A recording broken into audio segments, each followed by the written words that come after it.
Hello guys, welcome to my channel. I hope you all are fine. आज हम करेंगे Mauryan empire के बारे में। जो 3 इम्पॉर्टेंट रूलर हैं मौर्यन एम्पायर के, वो है चंद्रगुप्त मौर्य, बिंदुसारा, अशोका।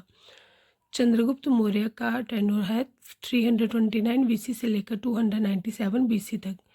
बिंदुसारा का टाइम है 297 बीसी से लेकर 272 बीसी तक।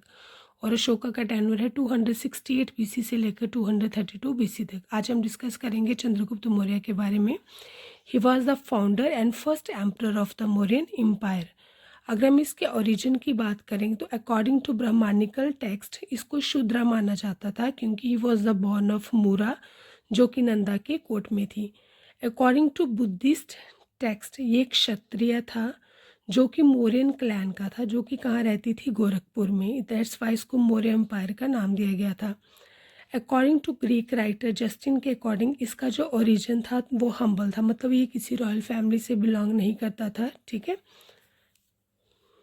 अगर हम ये डिस्कस करें कि सोर्सेस ऑफ इंफॉर्मेशन क्या है मौर्यन एम्पायर के, तो एक है मुद्रा राक्षसा जिसको लिखा था विशाखा दत्ता ने, एक है अर्थशास्त्र जिसको लिखा था कुटिलिया ने, इंडिका जिसको लिखा था मैगस्थनीस ने, और एक जस्टिन ग्रीक राइटर है, उसकी राइटिंग के थ्रू भी हमें मौर्यन एम्पायर के बारे में इंफॉर्मेशन मिलती है।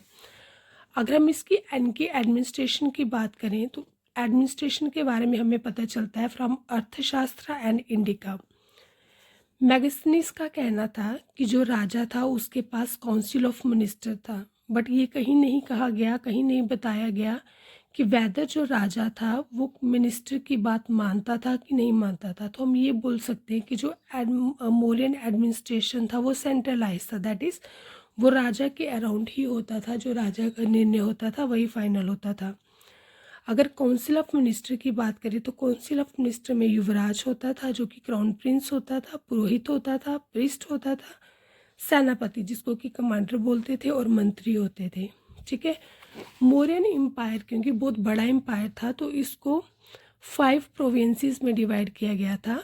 North province, south province, western province, east province और सेंट्रल प्रोविंस।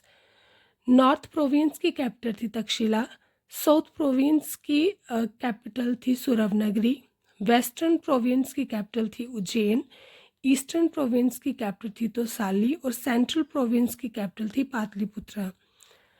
इकोनॉमी की बात करें तो इनके टाइम में और ज़्यादा लैंड को अंडर कल्टीवेशन लाया गया, तो एग्रीकल्चर बहुत अच्छी थी, सरप्लस एग्रीकल्चर थी, जिसकी वजह से इकॉनमी अच्छी थी, यहाँ के जो सिटीज़न थे उनकी इनकम अच्छी थी। ठीक है, इसके अलावा माइनिंग से, सेल ऑफ ल्यूकर से, मैन्युफैक्चरिंग ऑफ आर्म, ये भी इनकी इकॉनमी को बूस्ट करते थे। दैट्स वाई जो मौर्यन एम्पायर था वो एक काफ़ी बड़ा एम्पायर था। अब इकॉनमी अच्छी थी तो ऑब्वियसली टैक्सेशन सिस्टम भी था, टैक्स भी लगता था। तो अगर टैक्स की बात करें तो एग्रीकल्चर पे वो लैंड जो कि ज़्यादा फर्टाइल थी, वहाँ पे जो भी प्रोडक्शन होती थी उसका 1/4 पार्ट था वो एज अ टैक्स दिया जाता था, और जो लैंड कम फर्टाइल थी उसका 1/6 पार्ट एज अ टैक्स दिया जाता था। ठीक है, इसके अलावा इरिगेशन टैक्स होता था, वाटर टैक्स होता था। वो वाटर जो किसान स्टेट से लेते थे उसके बदले में उनको वाटर टैक्स देना पड़ता था। इसके अलावा टोल टैक्स था, क्योंकि बहुत बड़ा एम्पायर था तो चीज़ें एक जगह से दूसरी जगह ट्रांसपोर्ट होती थी, तो ट्रांसपोर्ट टैक्स भी लगता था। ये माना जाता था कि उस टाइम पे जो रोड थे वो बहुत अच्छे थे। इसके अलावा माइनिंग टैक्स लगता था, सेल ऑफ ल्यूकर पे टैक्स लगता था, और अगर आर्म्स को मैन्युफैक्चर करना हो तो उस पर भी टैक्स लगता था। एक चीज़ याद रखने वाली ये है कि माइनिंग, सेल ऑफ ल्यूकर और मैन्युफैक्चरिंग ऑफ आर्म पे स्टेट की मोनोपोली थी। ठीक है, अब क्या हुआ, 305 बीसी में एक बैटल होती है बिटवीन चंद्रगुप्त मौर्य और सेल्यूकस निकेटर। आपको याद होगा सेल्यूकस निकेटर वो था जो अलेक्जेंडर के साथ आया था। अलेक्जेंडर जब बेबीलोन वापस चला गया था तो इसको एज अ रिप्रेजेंटेटिव वो इंडिया में ही छोड़ गया था।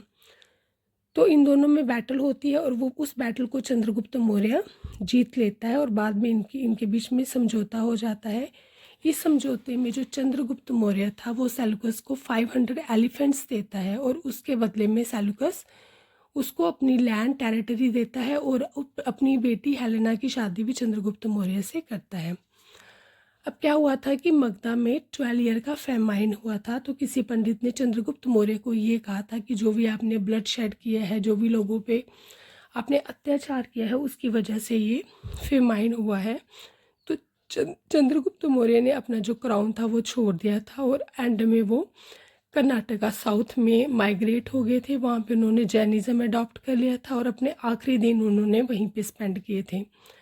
जब चंद्रगुप्त मौर्य मौर्य ने क्राउन को छोड़ दिया था, तब उनका बेटा बिंदुसरा क्राउन पे बैठा था।